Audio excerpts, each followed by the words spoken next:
¿Te imaginas haber heredado un cuadro de Dalí o un mueble bizantino? Bueno, pues que sepas que en herencias eso pasa. Eso pasa y muchas veces los herederos tienen que dar un valor bien a esos bienes, bien a otros bienes más comunes. De eso te voy a hablar en este vídeo. ¿Cómo se obtiene el valor de los bienes muebles en una herencia? Quédate, que arranco. Mira, te voy a explicar en un vídeo rápido cómo se obtiene el valor de los bienes muebles del mobiliario en una herencia y qué es lo que hago yo si tú, por ejemplo, me quieres contratar y necesitas que Juan o alguno de mis compañeros de mi equipo te demos el valor real de esos bienes que forman parte de la masa hereditaria. Esos bienes muebles, ¿vale? Bueno, lo primero que te voy a pedir es un inventario de los bienes. ¿Por qué? Porque me ha ocurrido alguna que otra vez que la gente me llama, me contrata, me dice, mira Juan, quiero que me valores los bienes de mi padre, por ejemplo, los muebles que había en el domicilio de mi padre. Y me ocurrió una vez y a raíz de allí ya aprendí la lección, es que me enviaron 30, 40 fotos, me dijeron, son estos bienes. Bueno, pues yo calculé a razón de, no sé si recuerdo, 50 o 60 elementos, pero es que resultaba que la persona que me envió la fotografía de esos bienes quería que le valorase hasta el último cuchillo que había en la casa. Entonces me envió una fotografía del mobiliario de cocina sin abrir, evidentemente, los cajones. Y cuando le paso el presupuesto, que empezamos el proceso de valoración, me dice, no Juan, pero es que me tienes que valorar los cuchillos, los tenedores, los vasos. Oye, mira, yo te he presupuestado en base a 50 o 60 elementos, no me acuerdo, ¿vale? Pero si estamos hablando de todo, absolutamente todo lo que había en el inmueble, estamos hablando de más de 100 elementos. Tuvimos que modificar el presupuesto. Entonces, para evitarme problemas yo y evitártelos tú, lo primero que solicito es un inventario, porque en relación a ese inventario decidimos qué piezas son las que puede valer la pena valorar y qué piezas no. Lo que no voy a hacer es hacerte gastar un dinero sin saber si te va a compensar. ¿Por qué? Cuando te digo lo del dinero, te digo porque al final una valoración de mobiliario, el coste de la pericia, el coste de la valoración va en relación al trabajo que voy a llevar, que tengo que llevar yo a cabo. Entonces, a relación a las horas que voy a invertir yo en ese informe. No es lo mismo, en mi caso, valorar muebles, vamos por un ejemplo de 15, 20 elementos, ¿vale? 15, 20 objetos, que tener que valorar 50 o 60. Entonces, si tú me pasas un inventario, lo primero que te voy a decir, Pepe, María, Antonio, mira, de estos elementos considero que estos no van a tener valor, ¿vale? Porque me pasas un inventario y me pasas fotografías, de esos considero que no van a tener un valor, no te compensa valorarlos. Intentamos acortar tiempos y indirectamente costes de la pericia. Vale, una vez que me has pasado el inventario y las fotografías, te puedo decir más o menos el coste del informe y te voy a decir, repito, esos elementos que consideramos que vayan a ser viable su valoración porque te vaya a compensar y otros que no. Tienes que entender, y siempre digo lo mismo, que no vale lo mismo y no se valora igual un televisor que un sofá. Porque la depreciación de un televisor no es la misma que tiene un sofá. El uso que le damos a un elemento a otro, al final varía y en relación a esa variación me da a mí la posibilidad de valorar de una manera u otra y el coste de la pericia y mi trabajo va en función a ese tiempo.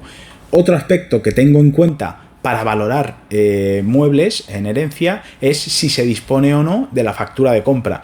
¿Por qué? Porque a nivel pericial, la labor pericial a mí me facilita mucho el hecho de que se disponga de la factura de compra. ¿Por qué? Porque arrancamos de un valor a nuevo.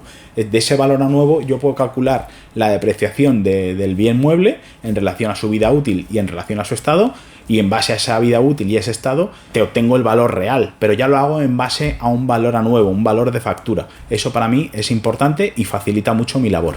Vale, y te puedes preguntar, bueno Juan, y una vez que has obtenido el valor de mercado de esos muebles, ¿cómo lo repartimos? Ahí yo ya no me meto.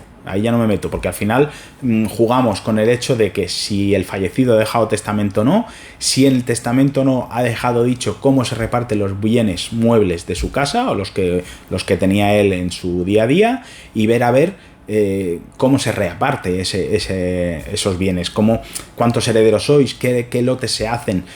Yo no, pero tengo compañeros que se dedican a hacer lotes equitativos en reparto de herencias. Es decir, si tú contratáis nuestros servicios, en el proceso el proceso valorativo, el compañero os puede proponer un lote equitativo entre las partes que forméis esa herencia y podemos proponer un lote, podemos proponer un reparto. Lo que no queremos es buscarnos problemas porque, claro, nosotros a nivel valorativo dejamos de lado los sentimientos, valoramos a nivel técnico, pero no valoramos a nivel sentimental, y quizás lo que para ti vale, no sé, 5.000 euros, a nivel técnico vale 1.000.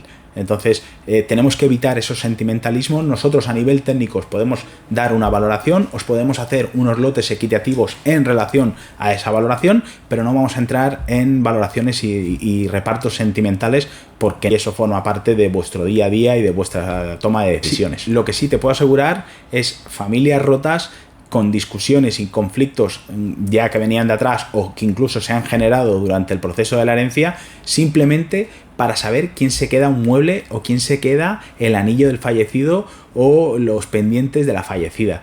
Entonces, en ese aspecto os recomiendo que os sentéis, que penséis bien la decisión que vayáis a tomar, que intentéis llegar a un acuerdo con las otras partes, porque en el caso, por ejemplo, de hermanos que son herederos, es una pena perder un hermano por el valor o el reparto de un mueble, pendientes o de un anillo. Vale, ¿cómo se va a obtener el valor de mercado de los bienes? Un poco lo que te he dicho anteriormente. Si estamos hablando, y el ejemplo que te he dicho, un cuadro de Dalí, evidentemente eso tiene que ser un tasador de arte que afronte esa tasación. Esa no la puedo hacer yo, la hace un compañero mío. No estamos hablando de un elemento normal al uso, estamos hablando de un elemento que incluso puede estar catalogado como histórico, y tenemos que ver ese valor sentimental, valor histórico y valor de autor, ¿vale? Llamémosle así, porque al final un elemento, un hecho, un cuadro que lo haya firmado una persona u otra, evidentemente repercute en su valor. Son elementos y son aspectos muy, muy técnicos que necesitan de una persona especializada. Cuando estamos hablando, repito, de un cuadro de Dalí, de un mueble bizantino o de cualquier elemento que se salga un poco de lo normal. En cambio, cuando estamos hablando de elementos normales, del uso, del día a día, de elementos que hayamos podido comprar en cualquier tienda de mobiliario cercana a tu casa, estamos hablando de que tenemos que obtener el valor depreciado, es decir, el valor que tenía ese mueble en ese momento dado, el momento del fallecimiento, en base al valor a nuevo. Por eso, de ahí que te digo que es tan importante tener o disponer de la factura de compra. Si no la tenemos, si no disponemos de ella, no hay problema. Podemos calcular igualmente el valor de mercado de ese elemento en el momento de fallecimiento. Pero sí que es verdad que nos ayuda mucho en cuanto a la labor pericial. Entonces, ese valor de mercado se obtiene en relación al valor a nuevo, en relación a la depreciación y en relación a la vida útil de ese elemento. Repito, no es lo mismo valorar un televisor que un sofá, porque la depreciación de uno no es la misma que la depreciación de otro. Hasta aquí el vídeo de hoy, un vídeo rápido para que sepas cómo valoro los muebles de una herencia, cómo se lleva a cabo esa valoración y qué aspectos hay que tener en cuenta. Hasta aquí el vídeo. Cualquier duda, aquí en la caja de comentarios o en mi página web www.gabinetesastrevidal.com. Un saludo.